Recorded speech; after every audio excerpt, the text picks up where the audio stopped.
The courtroom fell silent when Officer Daniel Graves pointed at the elegant black woman seated across the aisle and declared, with the full confidence of a man who had never once been wrong in his own mind, "That's the woman who forged evidence and stole federal files." Jurors gasped. The judge's eyebrows dropped into a hard, unreadable line. The bailiff stepped instinctively closer to the gallery rail, one hand drifting toward his belt. Every head in the room swiveled toward the woman at the center of the accusation, and what they saw, what everyone in that courtroom saw, was someone who did not flinch, did not blink, and did not open her mouth to protest. She simply reached into her briefcase. Daniel smirked, certain she had just made the worst mistake of her life, that whatever she pulled out would prove nothing except that she had overextended herself. Instead, she calmly placed a dark blue leather credential case on the counsel table, pressed it flat with 2 fingers, and let it sit there beneath the courtroom lights. 3 letters gleamed on the surface: F, B, E. Then she looked directly into Daniel Graves's eyes and said, in a voice that was steady as granite and just as cold, "Officer Graves, thank you for committing obstruction of justice on the record. We've been building this case against you for 18 months. Her name was Naomi Carter, and she had been in rooms like this one before. Not always dressed the same way. Sometimes she wore field gear, sometimes a windbreaker, sometimes nothing more official looking than a blazer over dark jeans. But the feeling was always the same. The particular electricity of a space in which the truth had not yet fully arrived, and everyone was still pretending otherwise. She was 38 years old, with close-cropped natural hair, and the kind of stillness that people often mistook for passivity. She wore a charcoal blazer over a white blouse, small pearl earrings, and a watch that had been her mother's. She carried a worn leather briefcase that held, among other things, 18 months of work product, 412 pages of documented evidence, 17 hours of recorded audio, and a credential that she had not needed to show anyone in this room until this moment. She had sat down in the 3rd row of the gallery that morning without introducing herself to anyone. She had accepted a paper cup of coffee from a clerk who offered it without any idea who she was. She had reviewed her notes in silence, nodded once to a colleague she spotted near the door, and then settled in to watch Officer Daniel Graves walk into the room, believing he owned it. She had spent the better part of an hour, the previous evening, reviewing her notes one final time, not because she needed to, but because she was the kind of person who did not trust certainty that hadn't been recently verified. Every name, every date, every account number had been cross-referenced against the source documents. The case was as solid as 18 months of careful work could make it. She had closed the folder, set it on her hotel nightstand, and slept 6 hours without dreaming. Daniel Graves was the kind of man who filled a doorframe on purpose. He was broad-shouldered, with a jaw like a shelf, and the practiced bearing of someone who had learned early in life that physical presence was a form of argument. He had been on the force for 14 years. He had more commendations than any other officer in his precinct, a fact he mentioned with the frequency of a man who believed that repetition was the same as truth. His name had appeared in the newspaper 11 times in the past 3 years, twice for Valor Awards, once for a charity run he'd organized, and 8 times in connection with use-of-force complaints that had each been reviewed, investigated by colleagues, and quietly closed. He walked into the hearing room that morning, with 3 union representatives at his back, his dress uniform pressed to a crease so sharp it looked like it could cut paper, and the comfortable expression of a man who had been in these rooms before and had always walked out the same way he walked in, untouched. He greeted several people in the room by first name. He accepted a handshake from one of the oversight board members with the easy warmth of someone doing the board member a small favor by acknowledging him.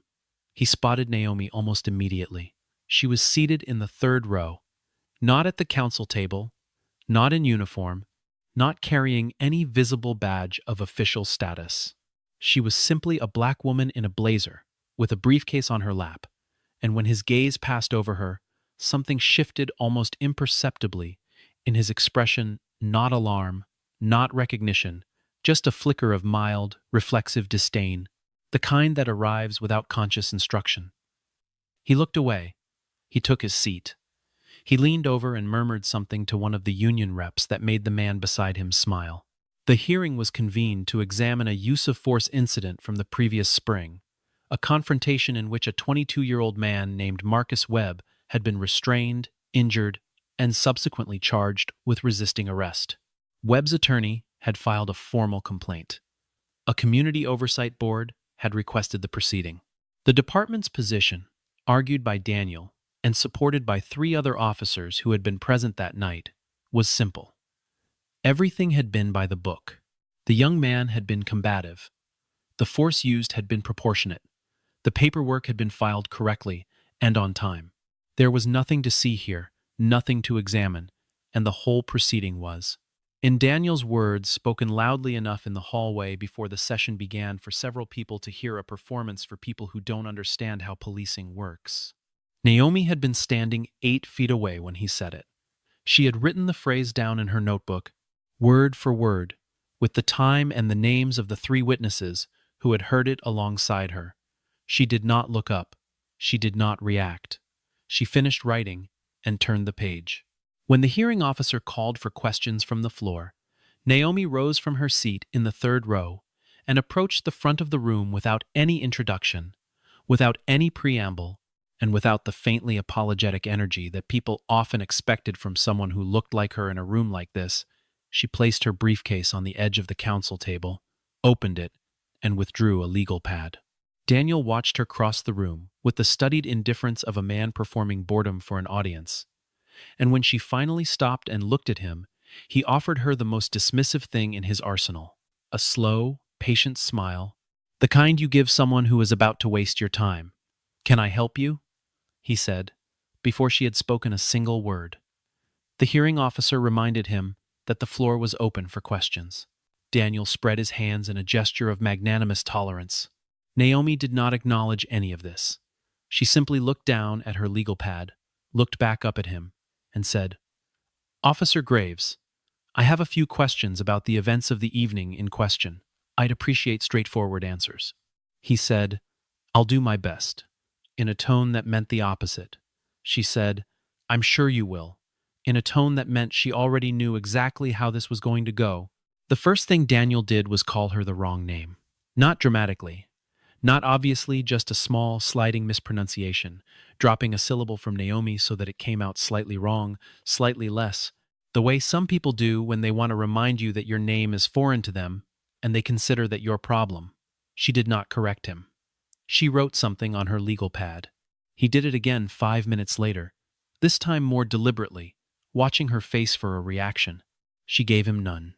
She wrote something else on her legal pad. By the 3rd time, a woman seated in the 2nd row had noticed and begun to frown. By the 4th time, even one of the union representatives had shifted slightly in his seat. Naomi Carter simply kept writing, and each time Daniel mispronounced her name, she recorded it, with the time, in her notes, not because she needed it, not because it constituted evidence of anything criminal, but because she was the kind of person who documented everything, the kind of person who had learned long ago that the details that seem too small to matter are often the ones that matter most. It did not take long for Daniel to stop performing patience and begin performing contempt. He had a gift for it, a way of pivoting from surface-level courtesy to open condescension that was smooth enough to be deniable and sharp enough to land. When Naomi asked her first substantive question about the timeline of events on the night of the incident, he answered it with an explanation that was about 40% longer than necessary, delivered in the slow, careful cadence of someone explaining a complex concept to a child.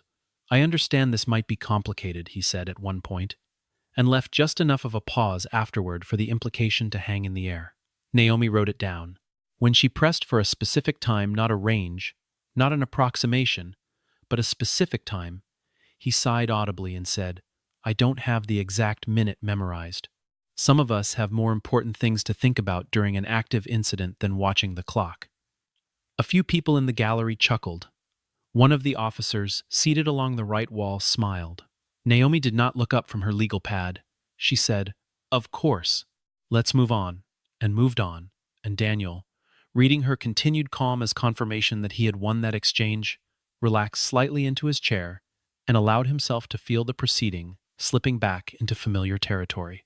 "Don't turn this into a racial performance," he said, when she asked about the department's documented patterns of use of force in certain neighborhoods, a question she had posed plainly, without heat, without accusation, citing 3 specific departmental reports by title and publication date.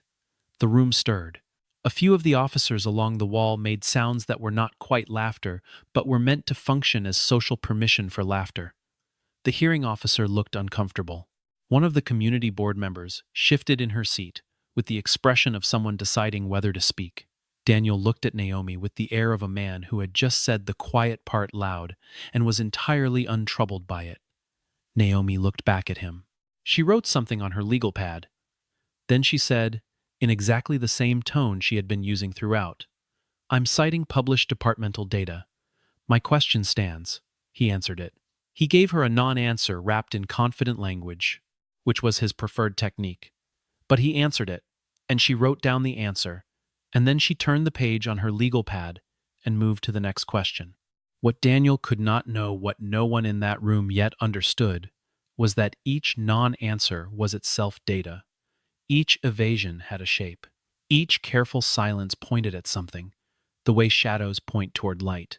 She was not trying to break him with her questions. She was giving him precisely enough rope, and he was taking it with both hands. He said, near the end of his first long answer, "I have never done anything wrong in my career. Not once." He said it the way people say things they believe will become true if said with enough conviction. He said it looking at the hearing officer, at the board members, at the room, not at Naomi, because she had become, in his mental map of the proceeding, a minor obstacle he had already cleared. He was wrong about that. He had never been more wrong about anything in his life, though he would not understand this for another 23 minutes. The questions that followed were quiet. They were specific. They were asked without raised voice or visible emotion, and they did not feel like accusations. They felt more like a surveyor's measurements, each one placed with deliberate precision at a particular coordinate, mapping something that had not yet become visible to the room. Naomi asked about the location of camera unit 7 on the night of the incident. She asked it the way you ask about something you already know the answer to, which is not the way people typically ask questions in rooms like this one, and it caught Daniel slightly off balance. He said the camera had malfunctioned. She asked when the malfunction had been reported. He said he didn't recall the exact timing. She noted, without inflection, that the malfunction report had been filed 3 hours after the incident concluded, not before, and asked if he could explain the discrepancy. He said he was sure there was a simple explanation. She said she was sure there was too, and moved on. She asked about camera unit 4. She asked about the shift log for the monitoring station. She asked whether anyone had reviewed the backup storage for that night before the malfunction report was filed.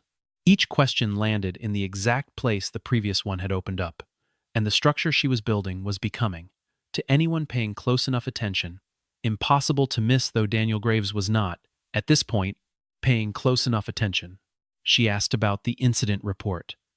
Not the content of it, the metadata, the timestamp on the original file, the timestamp on the version that had been submitted, the name of the officer who had accessed the document between those 2 timestamps. Daniel answered the first 2 questions with the ease of a man who did not yet understand what was being assembled around him. On the third question, he paused. It was only a brief pause, 2, maybe 3 seconds, but in a room this quiet, pauses of that length are noticeable. He said he believed it had been a routine administrative review. She asked if routine administrative reviews typically changed the content of incident reports. He said he wouldn't characterize any changes as significant. She asked what changes had been made. He said he didn't have the document in front of him. She said she did, and she set it on the table and slid it 2 inches toward him without looking up from her legal pad. The sound it made on the table was very small. Several people in the gallery leaned forward.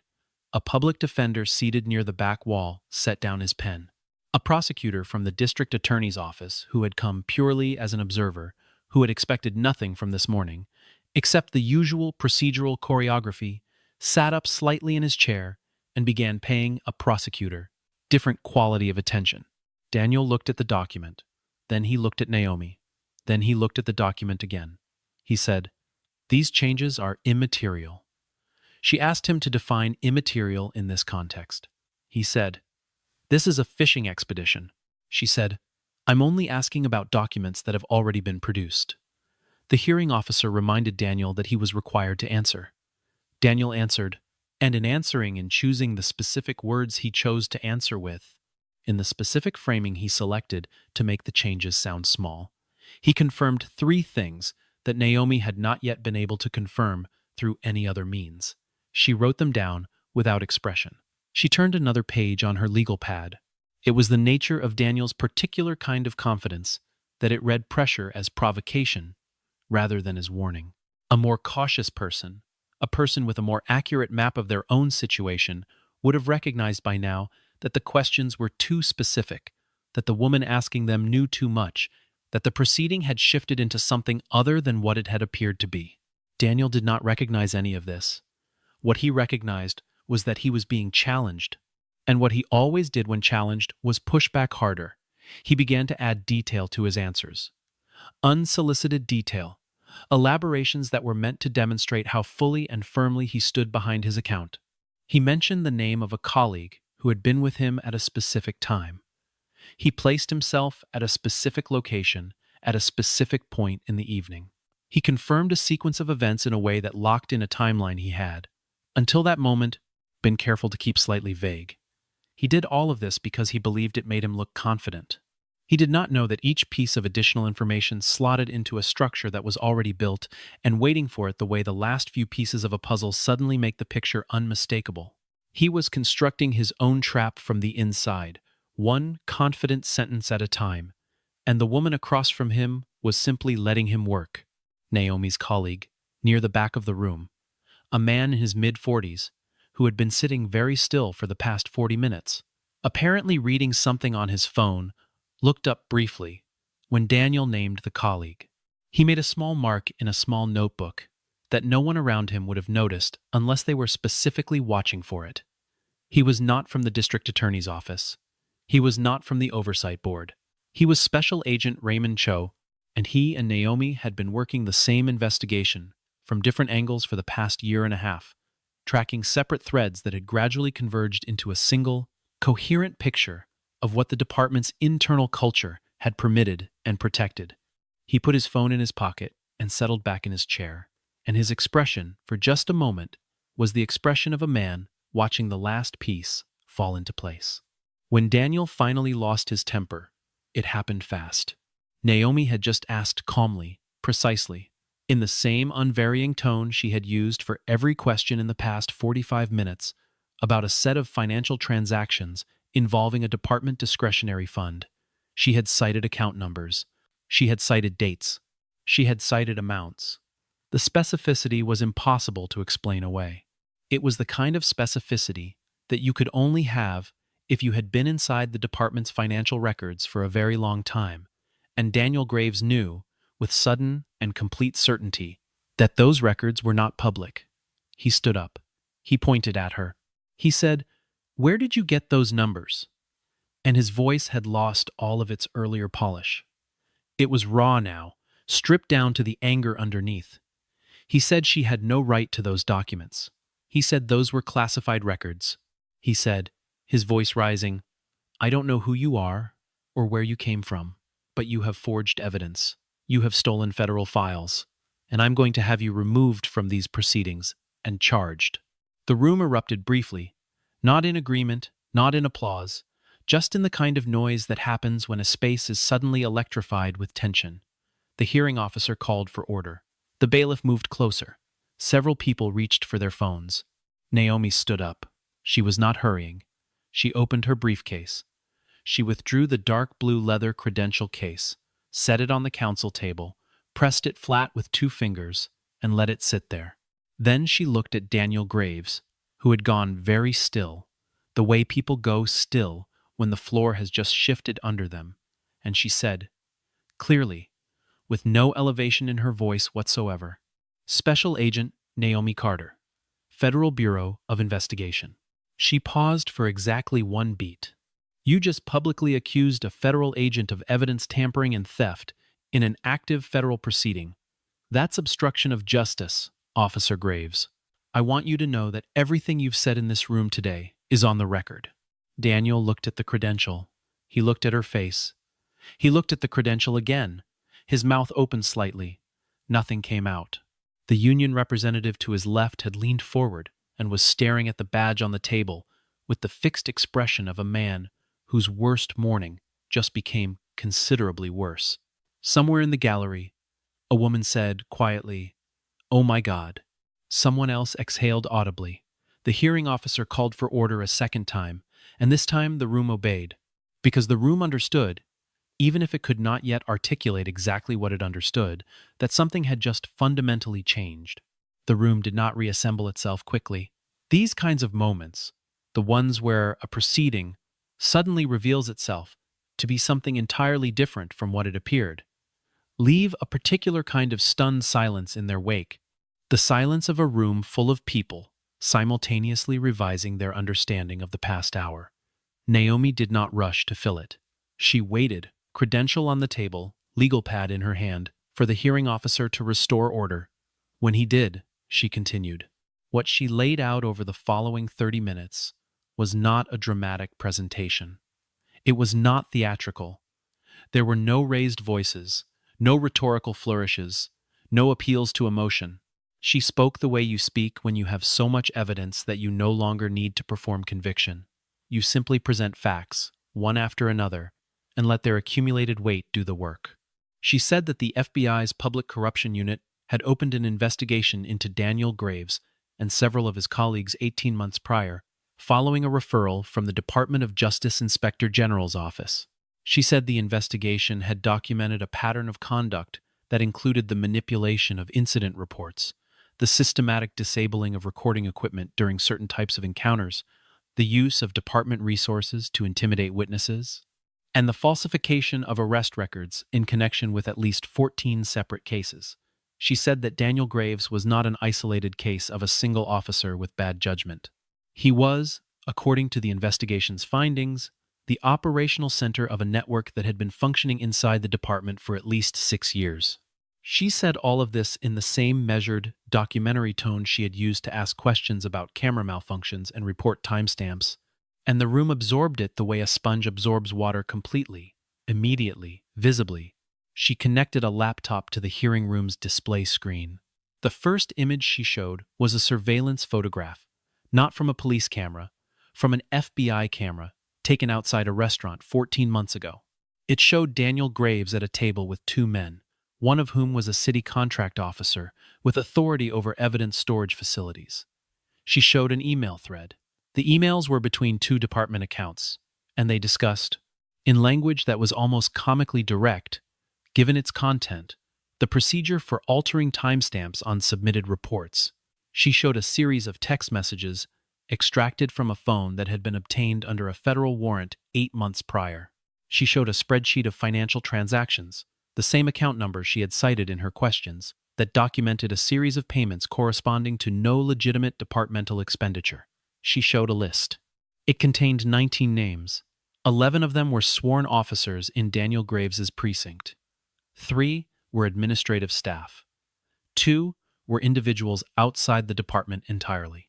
The remaining 3 were people who had already been separately charged in related proceedings.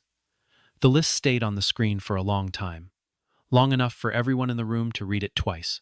The officers seated along the right wall of the hearing room had been, for the past 20 minutes, progressively less still. Some of them were now visibly pale. 2 had leaned together and were speaking in voices too low to hear. One was looking at the list on the screen with the expression of a man trying to locate his own name from across the room and hoping very much that he cannot find it. Daniel Graves was doing none of these things. Daniel Graves was looking at Naomi Carter with an expression that had moved through rage and shock, and something approaching disbelief, and had arrived, finally, at a place that was harder to name the expression of a man who has spent years in a room he believed was sealed, and has just discovered that someone has been watching through the walls the entire time. He tried, still. That was the thing about Daniel. He had survived so many rooms by sheer force of will that he had come to believe the rooms were what changed, not the situation. He tried denial first, which failed immediately, and publicly, because the documents were on the screen, and the screen was visible to everyone. He tried procedural objection, argued that the evidence had been improperly obtained, that the hearing was not the appropriate venue, that the FBI had no jurisdiction over a departmental review, and the hearing officer reminded him, with visible impatience, that a federal agent had just made a formal presentation and that the question of jurisdiction was not one the hearing officer was authorized to resolve unilaterally. He tried, briefly, to blame a subordinate, suggesting that a younger officer in his unit had been responsible for certain irregularities without Daniel's knowledge, and Naomi, without looking up from her legal pad, placed a document on the table that contained an email from Daniel's own account authorizing the specific action he had just attributed to the subordinate. He looked at it. He stopped talking. For the first time in 14 years of navigating these rooms, Daniel Graves did not have a next move. The prosecutor from the district attorney's office, who had come to this proceeding as an observer and was now furiously filling pages of his notepad, stood and formally requested that the hearing be paused pending coordination with federal authorities. He cited specific statutes. He was precise, and he was fast, and it was clear that he had been reviewing his options for the past several minutes and was now acting on a decision he had already made. The hearing officer granted the request. Several members of the oversight board were on their phones. Raymond Cho, who had been quietly present in the back row for the entirety of the proceeding, now stood and moved toward the front of the room, where he produced his own credentials and began a brief, inaudible conversation with the hearing officer. Two additional federal agents who had been stationed outside the building entered through the side door, moving with the calm efficiency of people executing a plan that had been thoroughly rehearsed. The audio recording was the last thing Naomi presented before the formal pause was called. She did not announce it dramatically. She simply said, "There is one more item I'd like to enter into the record before we adjourn," and she pressed play on a small device connected to the room's speaker system. The voice on the recording was unmistakably Daniel Graves. The recording had been made 13 months ago, in a break room in the precinct building, picked up by a device that had been legally placed under a federal warrant, Daniel's voice said, with the easy confidence of a man in a room he believed was entirely private. "Nobody's ever going to investigate us. We know where everything is. We control what gets reported and what doesn't. Nobody's coming." There was the sound of a second person laughing, then the recording ended. For a moment, the room held the sound of nothing at all. No one moved. No one coughed. The display screen behind Naomi showed the list of 19 names, and the afternoon light came through the high windows at an angle that illuminated the dust motes turning slowly in the air, and then the hearing officer cleared his throat and called the recess. Daniel was arrested within the hour. Not dramatically, there was no scuffle, no resistance, though the union representatives spent several agitated minutes on their phones before the moment arrived, running through options that had already run out. He was placed in handcuffs by two federal officers while still inside the hearing room, in front of the gallery that had watched the entire morning's proceedings, in front of the board members and the attorneys and the clerks, and the prosecutor from the district attorney's office who was still writing. He did not say anything when the cuffs went on. He looked once more at Naomi Carter, who was closing her briefcase and organizing her documents with the careful, practiced efficiency of someone finishing a task they have completed many times before. He held her gaze for a moment. She did not look away. She did not say anything. She did not need to. The credential case was back in her briefcase. The legal pad was closed. The work, for today, was done. In the weeks that followed, the scope of what the investigation had uncovered became a matter of public record. 14 cases were immediately flagged for review cases in which convictions had been obtained, in whole or in part, on the basis of evidence that had been altered or testimony that had been coordinated in ways that contradicted the documented record. 3 of those 14 cases involved individuals who were currently incarcerated. Emergency review proceedings were opened. An outside oversight commission was brought in to assess the full extent of the damage, and their preliminary report, issued 6 weeks after Daniel's arrest, described what they found as a systematic and deliberate pattern of corruption sustained over an extended period through the exploitation of institutional trust. 9 additional officers from Daniel's precinct were placed on administrative leave pending further investigation. 2 resigned before formal proceedings could be initiated. The city's police oversight board announced a comprehensive review of its own review procedures after it became apparent that several of the complaints that had been filed against Daniel Graves over the years had been routed through a departmental review process that was itself compromised, reviewed by people who either knew what was happening or had been sufficiently incentivized not to look too carefully. Marcus Webb, the 22-year-old whose case had been the formal subject of the morning's hearing, had his charges formally dropped 4 days after Daniel's arrest. He sat in a courtroom while a judge read the order, and he held his mother's hand the entire time.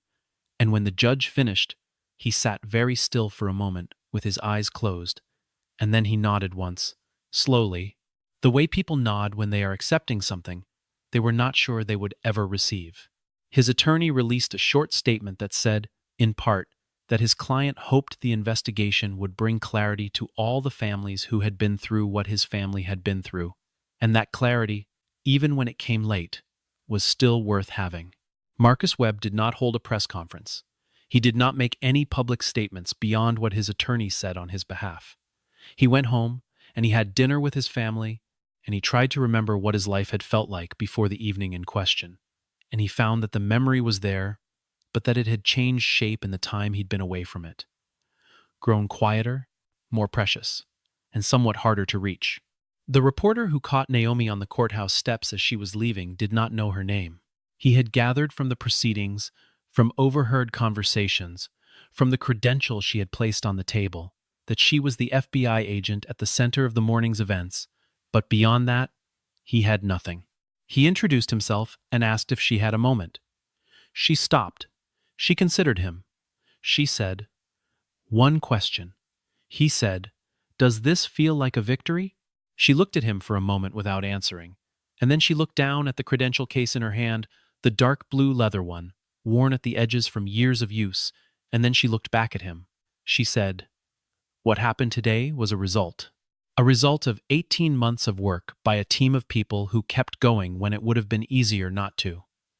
Victory isn't the right word. The right word is accountability, and accountability doesn't belong to anyone in particular. It belongs to the process." The reporter started to ask a follow-up. She said, "That was your one question," and she descended the courthouse steps into the afternoon light.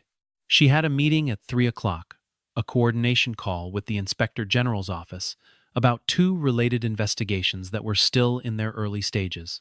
She had notes to finalize, evidence logs to submit, a formal written account of the morning's proceedings to complete before the end of the business day.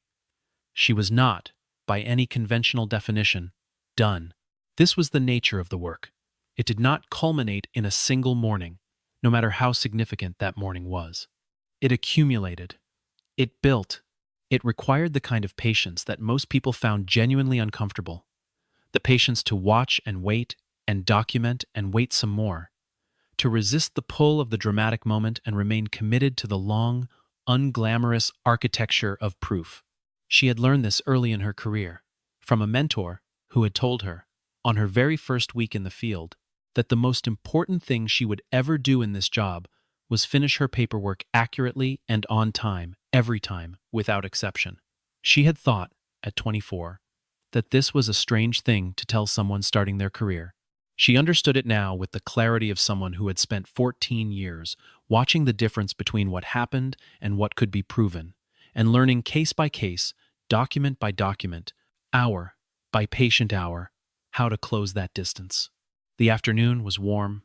The courthouse steps were broad and white, and caught the sun at an angle that made everything look slightly more significant than it was. Or perhaps, she thought, exactly as significant as it was. She passed a group of law students on their way in, young and serious, carrying identical canvas bags, probably here for a class observation or a moot court session. One of them recognized her, or thought he did, and said something to the person next to him, who craned to look. She did not slow down.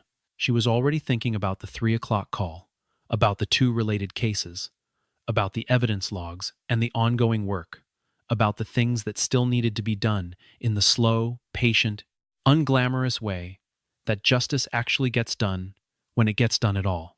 Not loudly, not theatrically, not with a single brilliant moment of confrontation, though those moments happened too and were real and mattered, but mostly with careful attention and the willingness to keep going long after the work had stopped feeling exciting, long into the part where it was simply necessary. She had been asked, once, early in the investigation, whether she was angry. It was a colleague who asked someone who had reviewed the initial case files and wanted to understand her emotional orientation toward the material. She had thought about the question seriously before answering, which was how she approached most things. She said, "No, not angry. Anger was a resource, and she had found better uses for it.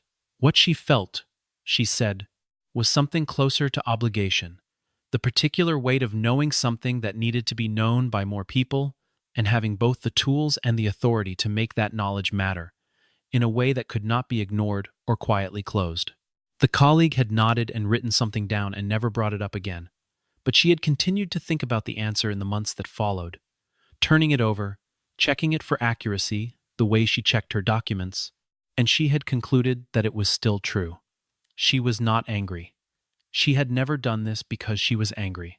She had done it because it needed to be done, and she was in a position to do it, and she had been trained to understand that those two facts, taken together, constituted a responsibility that was not optional and not negotiable and not something you set down when the room got uncomfortable. Daniel Graves would be arraigned the following morning on 14 federal counts. The list included obstruction of justice, evidence tampering, perjury, witness intimidation, and conspiracy to deprive citizens of their constitutional rights. His attorney, reached by phone that evening, said his client maintained his innocence and intended to contest every charge. His 14 years of commendations, his 11 newspaper appearances, his department awards, the handshakes and the testimonial dinners, and the comfortable certainty of a man who had always walked out of these rooms exactly the way he walked in. None of it was relevant now to anything except the background narrative of how he had come to be standing where he was standing. The courtroom where his arraignment would take place was 12 blocks away from the hearing room, where Naomi Carter had placed a credential on a table and changed the trajectory of the morning. He would enter through a different door. He would stand in a different configuration. But the architecture of what had happened, the 18 months of documented work, the 412 pages of evidence, the 17 hours of audio, the patience, the absolute and unbroken patience of someone who understood that justice does not arrive on the schedule of the people who most need it, but that it can arrive if the work is done correctly and completely and without shortcuts. All of that would still be true. All of that would still hold. She reached her car. She set the briefcase in the passenger seat. She started the engine. She had 45 minutes before the 3 o'clock call, and there was a coffee shop 2 blocks from the field office where they made the kind of black coffee that tasted like it understood what it was for. She pulled out of the parking structure and into the afternoon, and the courthouse receded in her rearview mirror, white stone and wide steps, and the long shadow of something that had been done there today. Something real, something durable, something that had taken a long time to build, and that would continue to matter long after the morning was forgotten by the people who had only been present for an hour of it. She drove. She did not look back.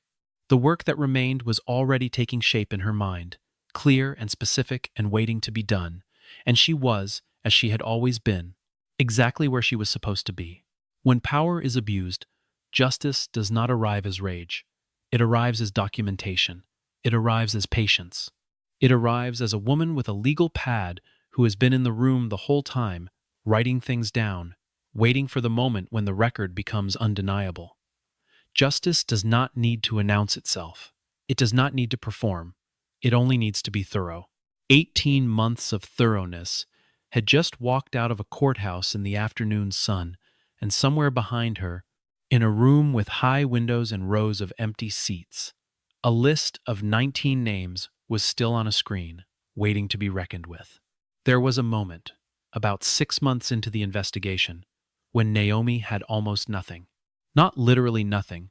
She had threads, she had instincts, she had 3 witnesses who had come forward anonymously and whose accounts aligned in ways that were meaningful but not yet provable.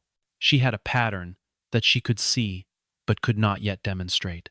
She had sat in the field office one evening, long after everyone else had gone home, and looked at the board on the wall, the photographs and the timelines and the connecting lines drawn in dry erase marker, and she had felt, for the first time in the case, the particular fatigue that comes not from working too hard, but from working in the absence of visible progress. She had sat with that feeling for a while. She had eaten half a sandwich that she had brought from home and forgotten about. She had looked at the board.